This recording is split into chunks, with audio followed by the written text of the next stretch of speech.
til hamingju, það er gaman bara að spila hérna í höllinni þessari stemningu og... Jó, bara draumur í dós.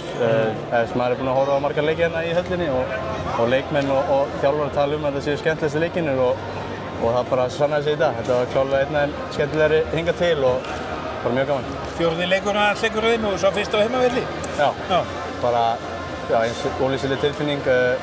Þetta gefur manni klárlega motivation og svona til að leggja mér á sig fyrir framtíðina og bara gaman.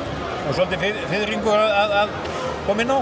Já, það var búið að vera fiðringur bara síðan í Greiklandi sko, þetta fyrir fyrsta leiknum og núna og það er alltaf fiðringur, annars er eitthvað ekki í lagi sko, en hann var ekstra mikill í dag og skilaði sér.